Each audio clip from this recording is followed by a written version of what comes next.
Good afternoon and good morning. Thank you all for joining us today. We're thrilled to have participants from all over the country joining us, and we have a great presentation planned for you.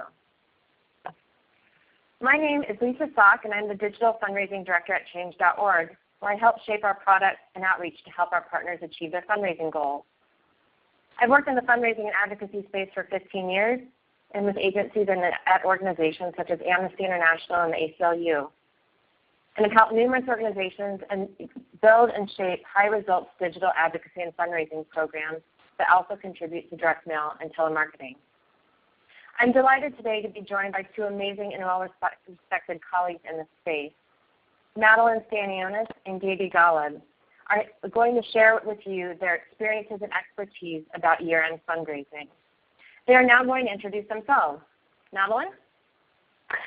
Hello, it's Madeline Stanionis. I'm with M&R, which is a great firm that basically is in the get a guy to do a thing business, which is basically that we try to get people to engage with the world around them to change the world. That often comes down to fundraising and advocacy, but also includes volunteering and rabble-rousing and all kinds of things, online and offline. I've been doing this my whole life, and it never gets boring and is always fun. I'm really glad to be here today. Hi, I'm Gaby Golub. I'm Gaby Golub, Senior Online Marketing Specialist at World Wildlife Fund. I've devoted the last 15 years of my career to advancing the mission of several conservation organizations by striving for excellence and innovation in online communications, marketing, and fundraising. Thank you, Madeline and Gaby. We are so excited to have you with us today. I'll now quickly touch on what we're going to cover and a little bit about how this whole hour that we're going to spend together is going to work. So in the next hour, we're going to look at what's at stake during year-end by quickly touching on some numbers to point to the gravity of this incredible time of year. We'll then go into everything you need to know to really make the most of this exciting time and be prepared to find some exciting ideas that you'll want to apply right away, some you need to discuss with your colleagues, and many you'll want to add to your to-do list in very short order. Gaby will then walk us through the process that WWF goes through to prepare for year-end. She'll also share some incredible results on their hard work and how it has paid off. We'll then wrap up with a question and answer session. You can post your questions throughout the presentation by dropping them within the comment section of ReadyTalk, which we will address at the end of the presentation. Finally, before we kick off, if you're so inclined to tweet about the webinar, we're using the hashtag year-end. Now, what's at stake during the year-end cycle? First, consider the numbers. There are many numbers out there that stress the importance of year-end giving, but we're just going to talk about a few. In 2013, online giving grew by 13.5%, and in 2014 by nearly 9%. But what's more staggering is that nearly 18% of all online giving happens in December. We've seen many organizations raise more than 1/3 of their annual online income in December alone. This growth is obviously expected as more donors go online to make their gifts and as more supporters convert into donors. But it also means that donors can quickly vote with their mouse and move on for their fingertips and move on to something else that interests them, which is why it's so important to stand out, be strategic, and make the most of December. I'll now turn it over to Madeline to guide us through everything you need to know to be successful in December. Madeline? Well, that's a tall order, Lisa. Every single thing you need to know to be successful in December, well, at least a lot of them. I also really want to encourage people to ask questions because there's lots of new things that are happening. The good thing about the Internet is that it always is changing. And other little bits of wisdom that I'm going to drop on you. So as Lisa said, I'm a Principal Creative Director at M&R. We work with lots of organizations. Here's a little smattering of logos on an obligatory logo slide. And mostly what that matters is not just to say, oh, look at all the clients we work with, what should we do? But mostly to say everything that I talk about, everything that I share, and every question I answer is almost always grounded in experience. So you might say, hey, does this work? And I can say it hasn't worked for us or it hasn't worked for me and my clients. That doesn't mean you shouldn't do it. But the information that I'm sharing with you is mostly not my opinion, it's mostly what has actually worked. So you can really count on that. However, everything changes every year and there's lots of new things that are happening this year. We try at M&R to stay abreast of all of the things that are happening, and we are absolutely wild about sharing everything that we learn. There are no secrets in here that we want to keep. Everything we want to share. We actually are serious about changing the world, and the more knowledge that everyone in the world has to do that, the better. And so we do a couple of things just quickly on our website. One is we have a blog called The Lab, and it's the URL's right there. Go and sign up for it. We try to post at least once a week, and usually it's really practical, hands-on, easy to understand, and usually rather funny articles about how to do things. 2, we publish a benchmarks report every year that are the latest metrics in online fundraising and advocacy, and we always have a theme. This year was 3D, so it's actually in 3D and shipped with 3D glasses. And then the third thing, our newest thing, is that we have a tool shed, which are all kinds of tools for you to use to assess your success. So if you're doing a test, we've got some significance calculators for you, things like that, all sorts of easy to understand things on our website. And that's my last plug for M&R before we dig in. So here we are in October, almost October, but September is when it all happens and when we all basically can't wait for January 1st to come around, when the craziness is over and we're all sleeping in on January 1st knowing we did a good job. But until then, we basically have to behave as if there is no January 1. We have to pull out all the stops that we can. For most nonprofits, this is year-end is the most important time of the year. It's also a function of everything else that you accomplished this year. So all of the sort of the important achievements you made in your work, all of the cultivation of donors, all of the amazing advocacy campaigns and work that you did to change the lives of people who desperately need their lives changed, all of that comes to fruition at year end. That's when people begin to assess who they are in the world and how they want to commit their time and their money. And for you, that means while there's things that you can do now, it really is a function of what you've done all year and the value that you've provided to your supporters and donors and activists. There are still things for you to do right now. If this could show gifts, you would see that that's Lola and she's running in a really great German movie. So hurry, hurry, hurry. There's things you must do right now if you haven't already. And the most important thing that you can do right now is build your list as big as you can before year end. And you want to build a list that is meaningful. That is, you don't just want to go out and buy a bunch of names from some fly-by-night vendor. And by that, I don't mean Change.org, of course. Change.org and other vendors like them, those are the good guys in the world who are actually cultivating real activists who care about the world. Right now is the time for you to build your list of people who really care about the work that you do.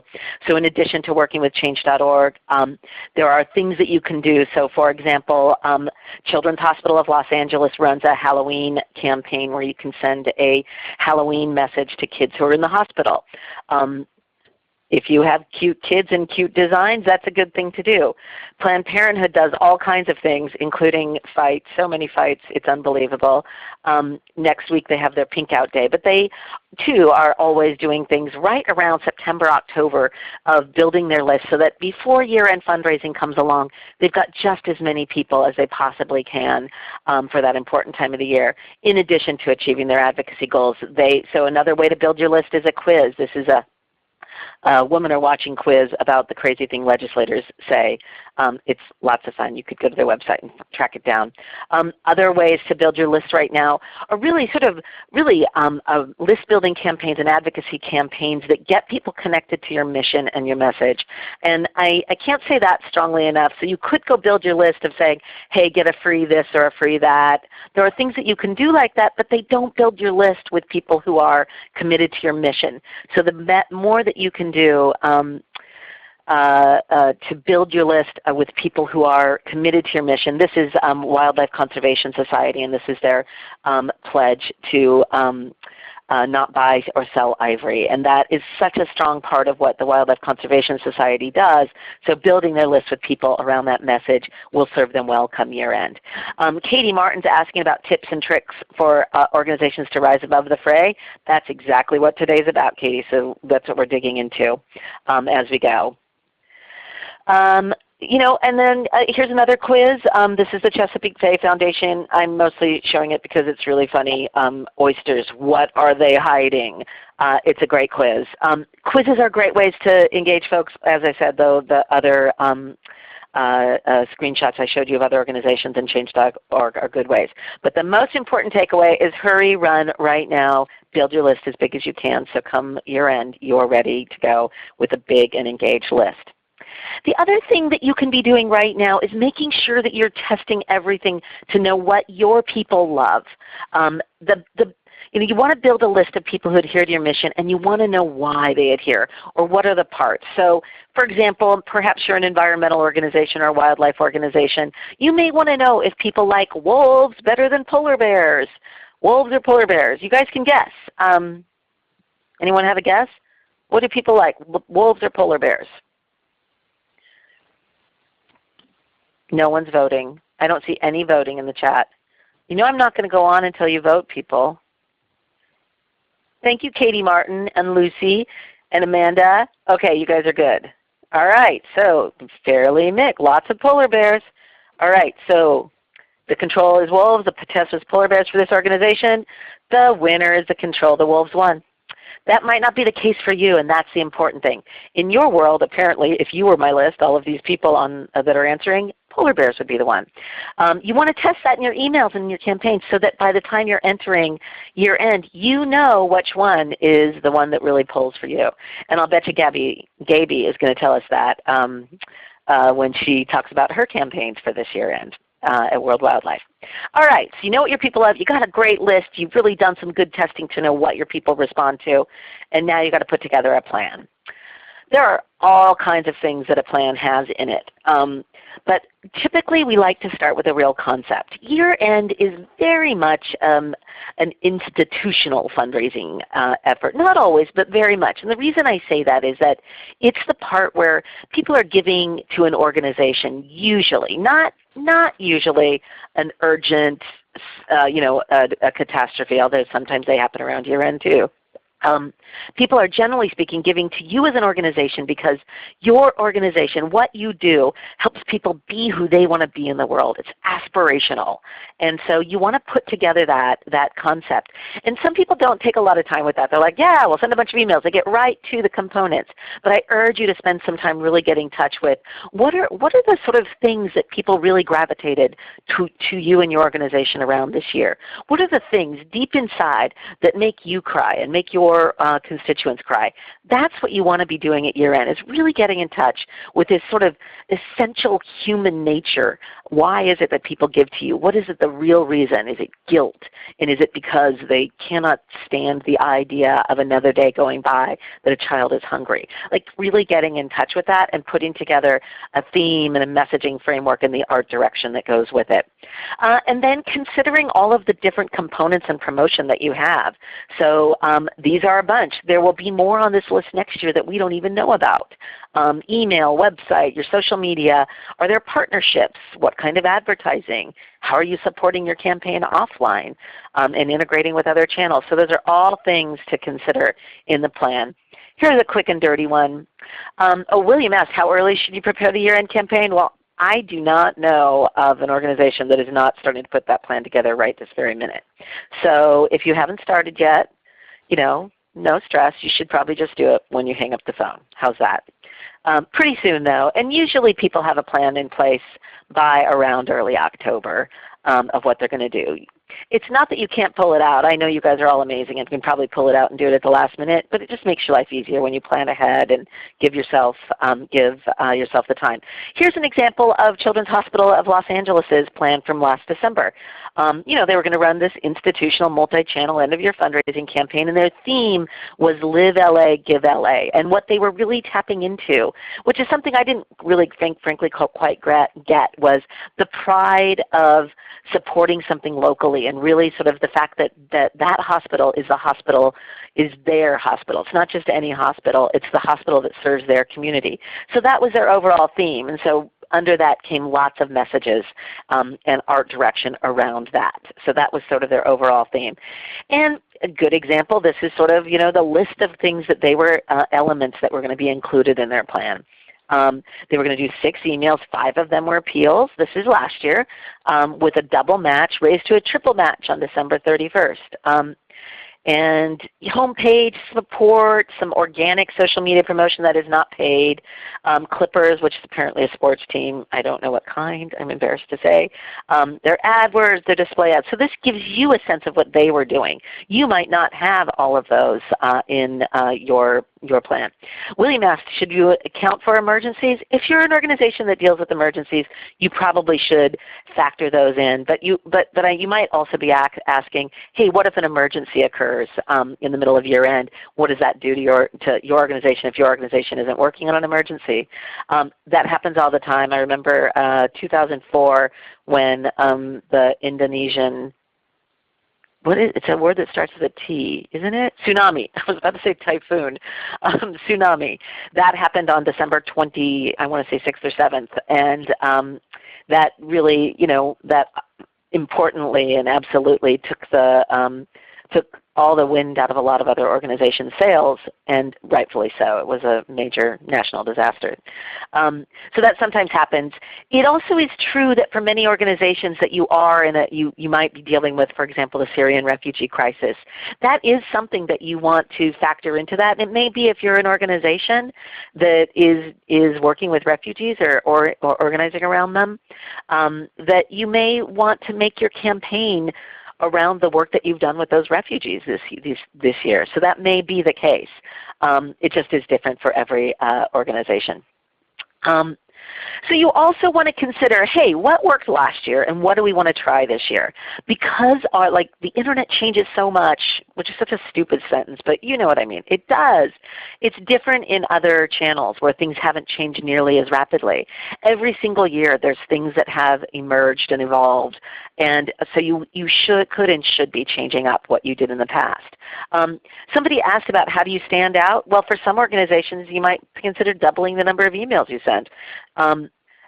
Some organizations might decide that doesn't feel comfortable for them. Maybe you want a larger matching gift so you stand out. You definitely want to be thinking about, for example, what are the donation form and web giving innovations? How people respond to donation forms changes constantly. And so paying attention to what changes you need to make on your donation forms is something you probably will want to do. How people relate across channels on social and on mobile, that's changed a lot since last year. So considering what changes you may want to make, that is something that a lot of organizations are doing currently. And of course, sort of what kind of testing do you want to do? It can be hard to test during year end because most year end fundraising happens during the last week of the year. And so it's difficult to test something and roll it out. But you may decide you want to test things early on, right now. Maybe you're running an October campaign.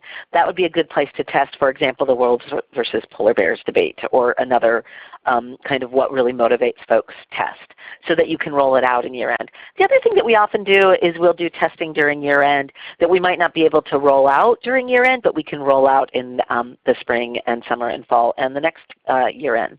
So yeah. Jane asked if your concept theme doesn't work. Yeah, the good news and bad news about the Internet is that you know right away if something isn't working. And the thing that I kind of hate is that for many people change is hard. So for example, you're running a campaign and you're all very excited about it because we're doing this really great new messaging this year, and it's going to be around this, and it's really telling the story of our organization, and nobody replies to it because it turns out all they really want is to see the picture of the wolves, and they better be baby wolves. You have to switch up, and luckily you can. Unfortunately, it's not easy, but you absolutely have to switch up, unless, of course, you don't want to raise any money, in which case, hey, stick with the crap that isn't working. Other campaign changes you might want to look at. One example is lots of folks do tests on their donation forms. Here's one that we've seen a lot of success with over the last year or two, which is the social pressure. So you'll see, for example, on this donation form, it says you can choose from these different gift levels, 200, 100, 60, and 35. And then there's that note, most people are giving 100 right now. Please give what you can. So that social nudge, that's a nudge test. It nudges people who maybe were donating 75 up to 100. That's something that worked for a lot of our clients last year. Maybe it will work for you to add that nudge in there. Excuse me, I have to cough. There. Let's see. So does it matter if you go from high to low? I don't know what you mean, but if you have somebody that's a $100 donor and you encourage them to give a $75 gift, that would not be a good move. And then Paul asked, you always want to go from low to high. Always, always, always. Oh, are you talking about the order? 200, 100. Ah, right. I can't tell you which one works better. It's different for different organizations. Sorry that I didn't understand your question. And Paul asked if that was true. We tested this test last year for organizations, a couple organizations, and saw success at nudging people up to a higher amount by using that most people are giving. You're asking if it is in fact truth that most people are giving 100? Well, Paul, they were once we started telling them to. You're right. Fundraising is a funky little medium, and yeah, sometimes we say things like that, but it's for the good, and I'm all for doing things like this for the good. Another area where you can really test messages and see what's resonating is social. And so, for example, you might be having a raging debate within your organization that says, we think that political, hard-hitting images are going to outperform heartfelt, soft messages. The good news is that you can find out by social media. Now, it's important to note that some organizations, their social media audience is a bit different than their email audience or their web audience or their direct mail audience. So it doesn't always play out. But you can very often figure out what's going to work in your email and in the rest of your program by throwing something up as a post on Facebook and seeing how people respond to it. Yeah, there's timing issues, and you would have to, it's not a perfect test, but you get a good sense of what's working and what's not. And then you can roll that out in the rest of your creative. So you sort of see, this is Planned Parenthood on this screen, and you see a huge variety of creative. It looks really different. That's because they were really trying different messages on Facebook and seeing which ones they rolled with. And then you kind of see how that played out in their email. These were some of the different emails that they sent out. Now it's a much narrower creative than the social. We were still testing some things. So you can see on the right these graphic emails. So this, hey Dustin, Planned Parenthood's doors stay open because. We were testing this out because you must get the same emails I get, and you see lots of people testing out this sort of graphic email template, which, by the way, has not worked well for me and a lot of my clients, but it has worked for some. And then on the left, you see a very different message, a very personal and heartfelt message from Planned Parenthood's Executive Director, Cecile. And that message, if you got that last year, that message was heartfelt. It didn't perform as well as we'd like. So the thing that did perform well, although all of these did okay, the to-do list, very simple email, the last minute, that was one of the emails that did really well. Again, it's really different for a lot of organizations, but we were able to test out some messages on social media, narrow down what we were doing in email, and then not have 20 different kinds of messages in social media. I want to answer a couple quick questions. Megan asked, did the form change based on who was visiting and how much they were already giving? We had different forms for different level of givers. So if you were a $25 giver, you might have gotten a form that showed $50 and said most people are giving $50 right now. So it was dependent upon what people's past giving was. We were trying to move people up the donation ladder a little bit. And Susan asked about my experience with asking for just $5. It's a thing. Now here's the time that we would ask for just $5. Not at year end. Year end is when people who have not given you a dime all year suddenly give you $1,000. It's a crazy kooky time, and you don't want to underestimate your donors.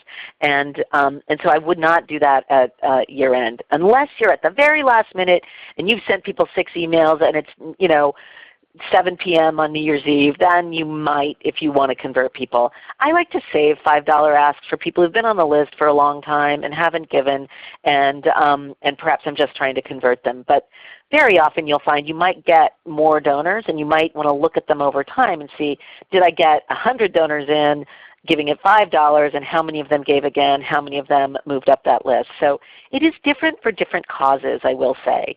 I've done some good $5 asks, but for a lot of organizations, especially at year-end, it's not something that I like to do. Again, people just suddenly pull it out at year-end. Maybe they got a bonus, maybe you just don't know, and you don't want to underestimate them. Okay. So in thinking about content, another thing to look at is really all of these sacred, you might have some sacred cows, like we always tell a story and it's always like a close-up of a person with eyeballs, like this is American Cancer Society, and this was their email that they were sending out at year-end, and they followed a lot of the right rules.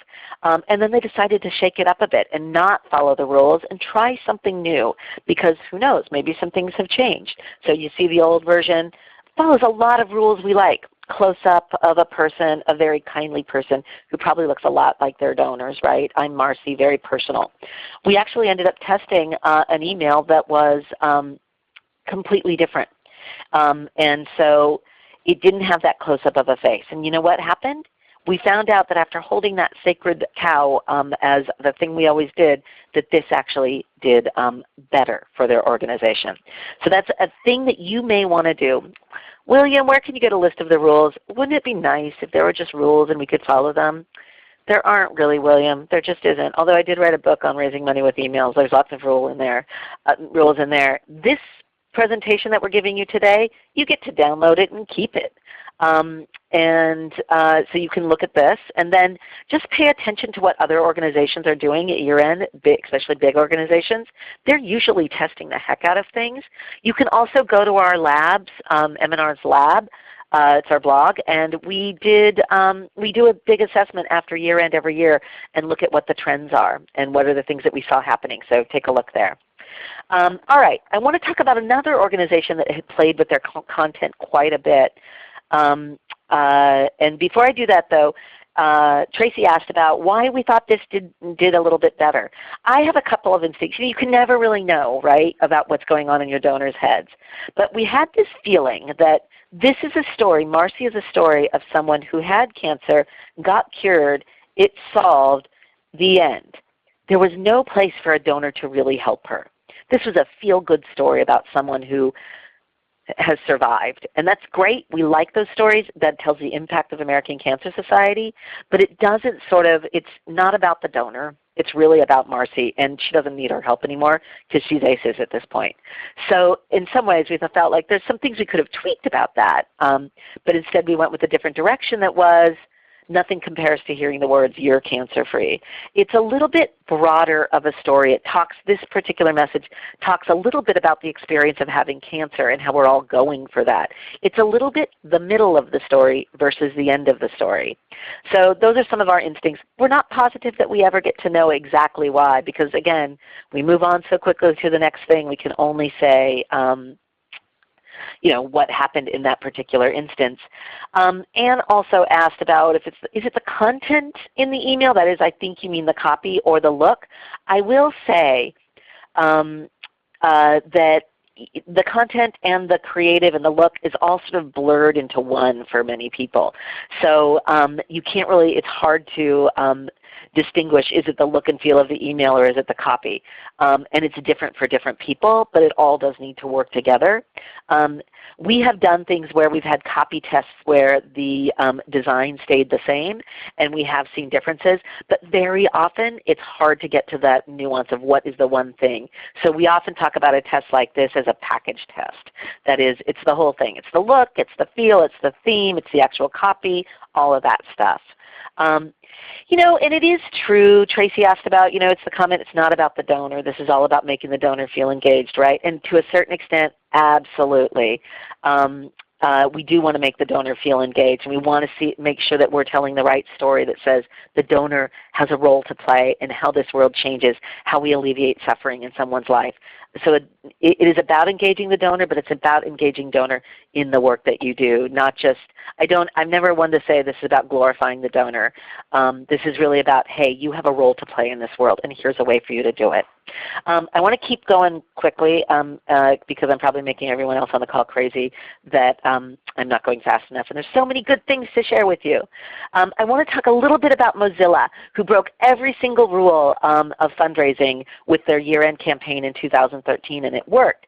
That doesn't mean it will work for you. This is really about figuring out a year-end program that works for your constituents. They basically looked at their constituents. Mozilla, as you know, makes Firefox. They are a nonprofit organization that makes the web accessible to people in every part of the world with all kinds of cool tools. So they make the web available.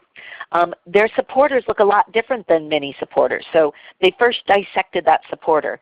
It's a guy who wears hoodies, hates the CIA and NSA, thinks the Internet should be free, codes for fun. They really looked at who their donor was. And then they designed a program for that donor, They tested it against their traditional program. So their traditional program over here on the left, I think I have a highlighter, yeah. Over here on the left was, the traditional mission-based copy. Over on the right, we did all of that, but we added a lot of geeky stuff. Their donors, their supporters are geeks. So we had updates on the fundraising totals and assurance that if you give, we'll stop emailing you. Again, for a person who likes privacy, that's a big deal. Connection to the data that we collected about them and how it played out. Here's where we are so far. More than 53,000 of you have already donated. I guess I shouldn't really draw circles, huh? Terrible at it. Et cetera, et cetera. 53,000 have donated, with 50% of those donations coming in from outside of the United States, et cetera. They go in to talk about the average gift. That's not something people typically do.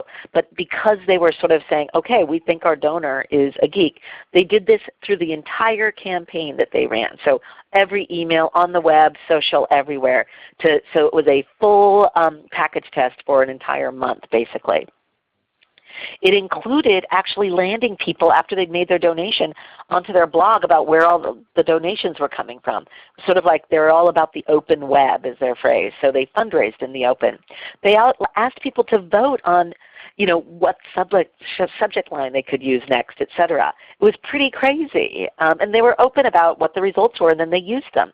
So that was for people who were in the test group. And in the end, they got 26% more donors, 21% more revenue by using that sort of information about their donor. Now, we can't say, was it this one email or this one part of the message that worked? We only know that overall this open fundraising model worked for them. You got to figure out what works for you. All right, I want to jump into what's really changed this year from previous years, and it's web advertising and marketing. If you are not currently doing digital ads on Facebook, display, search, etc., it's changed a lot, and it's actually changing as I speak, and I think it's going to be a really important part of your revenue this year. And I want to go back to that one question somebody asked at the beginning about how do you stand out. The stuff that I've been showing you, like for example for Mozilla, you stand out by being so uniquely you be you, and really finding what makes you special, what makes you unique, what makes you freaking amazing in this world. That's what you want to do. That's how you stand out to your donors, is by being so truthful and so not generic. This is not a time for being shy and modest. It's a time for being, this world has got to change, and damn it, you and I are going to do it. If that's your language, then that's what you say to your donors. That's how you stand out, by being truly, deeply you. All right, so I want to dig into this web marketing stuff before Gaby gives you Gaby gives you the details on how they do it at World Wildlife. The web marketing timeline is a sort of interesting one. We typically start all of our digital marketing for clients in November.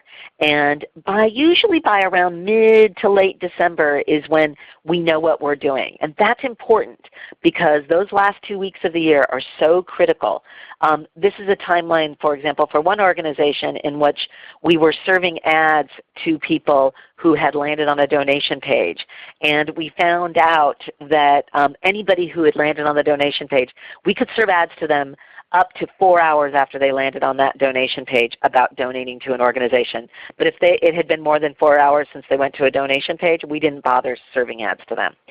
That seems like a super detailed thing, but it's that kind of detail that allows you to save money and get results. And look, you'll see right here, very late December, we finally knew exactly which creative was working. And right at the last couple of days is when we actually knew our best audience. So we had our best audience, our best creative, our best timeline, and we spent way more money, but just on those last 2 days. So that's a good example of sort of how that timeline plays out. I want to talk a little bit about digital ad creative and really knowing what works best for you. This is Planned Parenthood again. They always are happy to share what's working with them. And last year they had, this was their creative. You can imagine it's going to be different this year.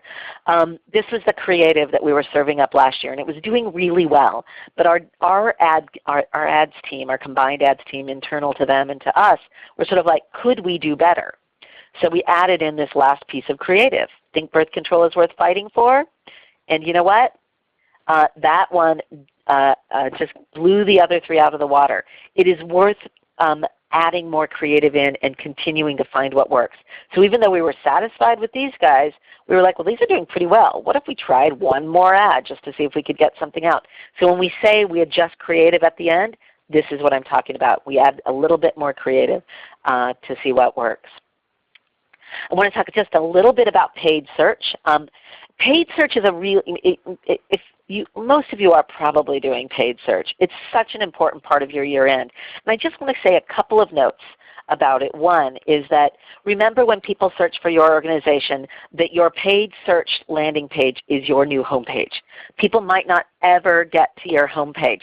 So go Google yourselves right now and see what shows up and what you might need to tweak through paid ads, through your paid search. And so particularly, like people are going to see this on the right side before they ever go to your homepage. They might make their decision based on what's going on right there on the right side of your homepage. All right, a couple of notes about retargeting. If you have not done retargeting yet, it's the bee's knees. Essentially, retargeting is what I referred to when I said we were serving ads to folks who had been to the donation page. You essentially are putting a cookie on your donation page or any page, basically anywhere. You can also do it in Facebook, and you can do it in display advertising. That is, the display is banner ads and things like that. I know I'm talking fast. I'm sorry, I sometimes can't help it, but hopefully you're all brilliant and following along. But retargeting allows you to target people on the Internet with an ad that relates to a page that they were on. So for example, if you looked at a blue dress on ModCloth, which I often do, I love navy blue, it follows you around until you buy it, essentially. And that's the same thing. So we follow people around until we buy it. And ideally what we're going for is that people can't go online without being reminded that they wanted to make a gift. And does it work? Does this retargeting work? Well, with PETA, we did a test where we did a year-end campaign. You can see the year-end email right there. So, and we did a retargeting campaign with their email list. So, and the way we took half of their email list and we cookied the donation page they landed on, and the other half didn't get cookied. So the people that got cookied, and by cookie I'm not talking about chocolate chip, that's just a pixel on the donation page, only half of them were served up ads. And the ads they were served up looked basically like this, so similar to that donation page, same coloring, similar themes, but only half their list got those retargeting ads. So, and did it work? Did the people who got retargeted give more? They didn't necessarily give more by clicking on the ads, but overall, that segment of the file gave 20% more. I'm going to pass it over to Lisa, who has a question for you about what kind of things that you're testing this year. Thanks, Madeline. So we're going to open it up for everybody to take a poll. And the question is, do you currently have plans to test anything in your December 2015 year-end campaigns? You could just answer here in the in your platform in the Ready Talk. We'll see how folks are feeling about their chances of getting a good year-end result. folks are hedging to, no, not yet, but I'm going to test.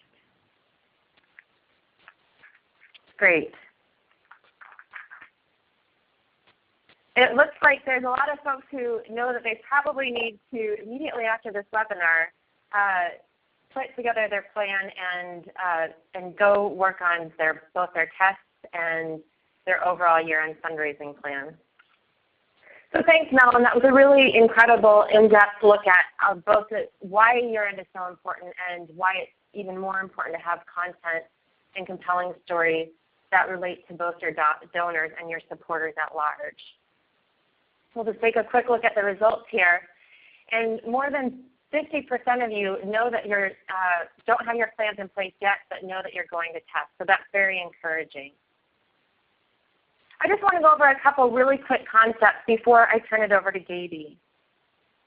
First, I want to talk about website preparation. So aside from compelling concepts that drive people to your organizations, one of the most important other things that you can do to prepare for year-end is to get your homepage ready. For many of you, this is the entry point for your visitors. So you want it to look good, be compelling, and most importantly, for your donation asks to stand out. How many donation buttons do you have on your homepage and throughout the mainstays of your site? And do these donation buttons or calls to action stand out against everything else on your site? Let's look at what the ASPCA does. First, they have a donation ask in their slider. Then they have a donation ask in their navigation. And finally, before you even scroll down on their site, there's another donation ask. This one promotes their direct response TV program and the giving that's promoted through that channel. This right column promotion drives visitors to become a monthly sustainer. So a couple different ways for people to donate. The other important thing that you can do to get your website ready for year-end is to consider a homepage slider and a light box. I can't emphasize enough the importance of leveraging the slider on your homepage and deploying a light box. The message and imagery that you use should complement what you're using in other channels so that you create somewhat of an echo chamber for your constituents that are coming from social, email, or from an ad. And depending on the number of images in your carousel, you should consider using more than one donation call to action. Finally, on deploying a light box, make sure that it complements your year-end campaigns, and make sure that you encourage folks to use, you capture people's attention through that light box and drive them to a donation ask. This is particularly important for the last 10 days of December. So a couple steps to donation page success. Now that you have people clicking on a donation page from the home page, what do you show them? First, your donation page should include an ask string, obviously, but consult with your colleagues about the best ask string and whether it should go from a high amount to a low amount, as we previously discussed, or if it should go from a low amount to a high amount. What should the ask string be? Should it start at $35 or $25? As Madeline said, there is no direct answer. There's no guidebook on all of this. That's why it's so important to test. Second, less is more on your donation page. The goal is to get the website visitor to actually complete the donation.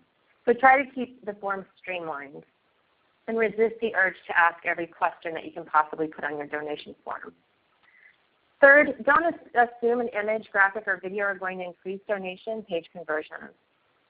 Each audience is different, as Madeline said, and it's so important to test. Make sure your submit button stands out and is obvious and clear. And finally, make sure your donation page and autoresponder are up to date and reflect the year-end campaign.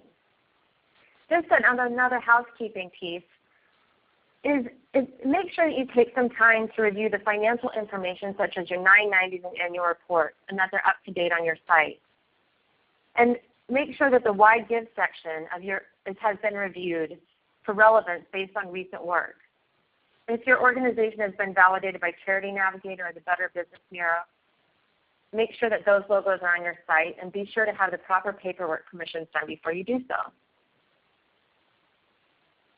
2 other steps, create a donation page for each effort. Don't rely strictly on source codes or sub-source codes. I've seen millions of times where those get broken. So make sure that you create a donation page for each effort. Make sure you test your donation page on a regular basis. And if you're using shortcut URLs in any advertising, make sure that those shortcuts actually work. Finally, let's talk about segmentation. As Madeline said, know your audience and speak to your audience. Communicate with your audience based on how they interact with your organization and their history with you. If they're a donor, acknowledge their ongoing support and thank them.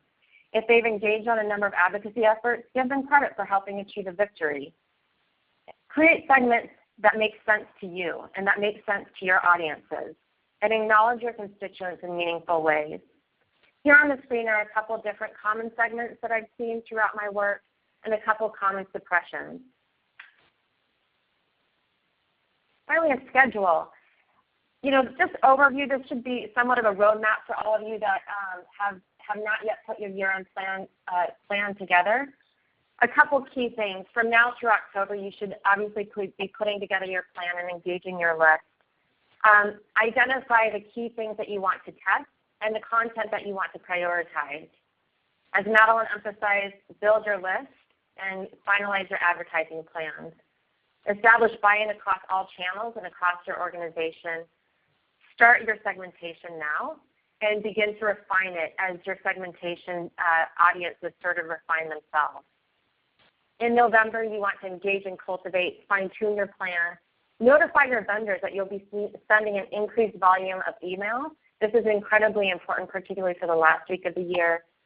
Continue to refine your segments, say thank you, prepare for Giving Tuesday, all those important things.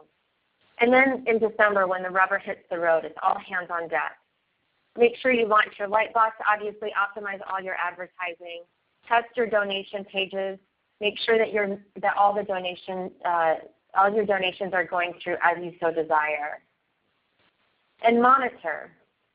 Like I said, test your donation pages daily. It sounds like an arduous task, but it is so important. Even if you're making a $2 test donation, it's so important to ensure that your users are experiencing the donation flow that you want them to see, and that the test donations actually go through. Also monitor your email performance. Look at your open rates, click-through rates, response rates, and unsubscribe rates. Prepare for a higher unsubscribe rate during this time. That's to be expected because of the increased volume of email. And in those last couple of days of the year, as you may be giving a sigh of relief, you should also be obviously monitoring your daily income, and on a more regular basis in the last 10 days of the year, be looking at your income on every couple hours, or if you're like some of us, more than every couple hours, and ensure that everything is running smoothly. William asked the question, what is a good open rate? You can turn to the MMR benchmarking report, which has some really great metrics for both open, click, and response rates based on the vertical that you're in and the size of your organization. And we'll point you to that resource as we wrap up the webinar.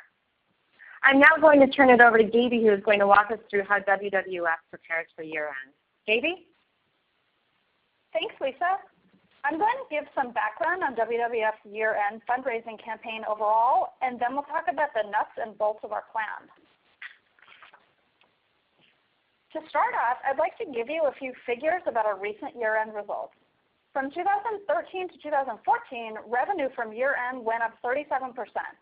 Our revenue goal for 2015 year-end is 22% higher than last year. And for a glimpse of our SEM efforts, 67% of our total revenue for FY15 came in November and December. So our search and ad pro is already looking at how to boost her numbers again this year. As was stated at the beginning of the webinar, there is indeed a lot at stake during year-end. Our year-end campaign is made up of two mini-campaigns. First, we have an online gift center, which is premium-driven. We promote this from mid-October to mid-December. This campaign promotes making a donation to adopt a narwhal, sloth, or another species, get a t-shirt, etc. The second part of our year-end campaign promotes tax-deductible charitable donations that millions of people make at the end of the year. Because nearly every organization promotes this type of fundraising, I'm going to focus on this part of our campaign. I'm going to tell you a bit about our planning timeline, the tests we ran in 2014, and what we're planning for our 2015 tests. First, There's no date when we start thinking about year-end. We never stop thinking about it. Year-round, our online marketing team checks out emails and websites with many organizations. We share our favorites with each other and flag the ones that inspire us the most. They inform our tests on emails and donation forms that we run throughout the year, which in turn inform our decisions for year-end. In summer, we meet with the web staff to start planning our tests for promoting year-end giving on our website, and then we finalize our plans in September. The goal of all our testing, what will optimize revenue by getting more people to click and donate. We plan year-end email content and testing in October. Our goal is to get people to open WWF email, be inspired to click, and then make that donation. In early December, we finalize our email content, code, test, and queue them all by December 24th. We typically send a series of 4 to 5 emails the last week of the year, and in January, we thank our year-end donors.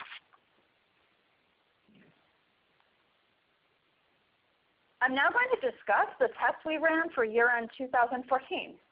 We conducted 1 form test, 2 homepage tests, 1 email content layout test, and 2 email subject line tests. After we decided on the test to conduct, we chose an engaging image to use online everywhere. Who could resist this face? So the first test we ran was our form test.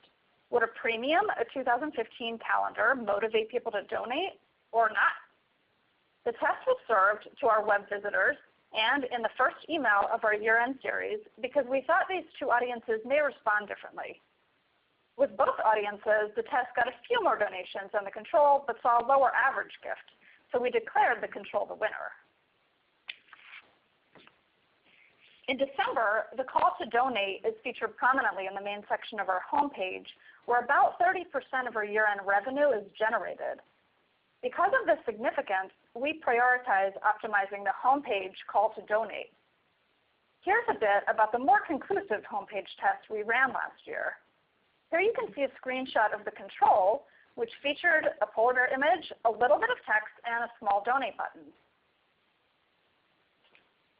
We conducted an ABC test to see if presenting part of the donation form would get more people to begin the donation process right from the homepage, and then follow through all the way to the submit button.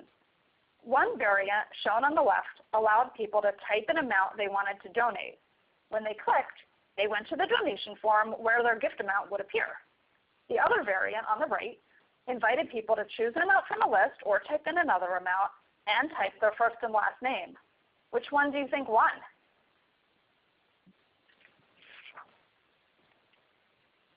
The control had the highest click-through rate, and it received about the same number of donations as the variant that just allowed people to type an amount.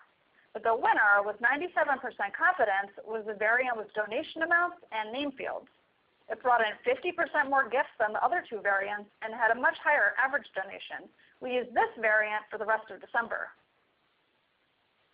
Now onto email. In 2014, more than 20% of our year-end revenue and more than 30% of donations came from emails.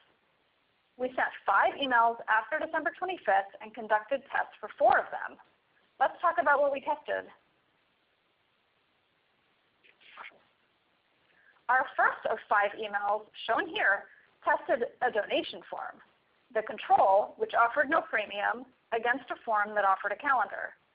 As I mentioned earlier, the test received a few more donations, but most of the larger gifts were made to the control, so we declared the control the winner before message 2 went out.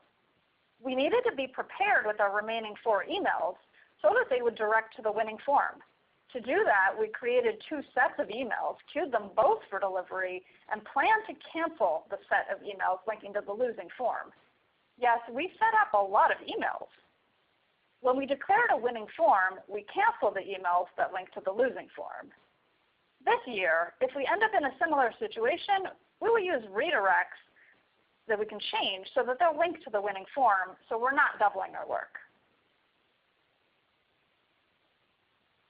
Another email test we conducted allowed our photos to do a lot of the talking. The control was the email shown a moment ago. The image here is the test variant. We reduced the text by about half and used a different layout so the email was much more scannable. We wondered if people really needed all that text to motivate them to donate, or if they might be inspired just as much by our striking images. Here's what we saw. The click rate and the subsequent number of donations were actually lower for the test, perhaps because there were fewer obvious words to click on. We also tested subject lines. With one message, the control just asked people to donate. The test used symbols and a more lighthearted, indirect approach.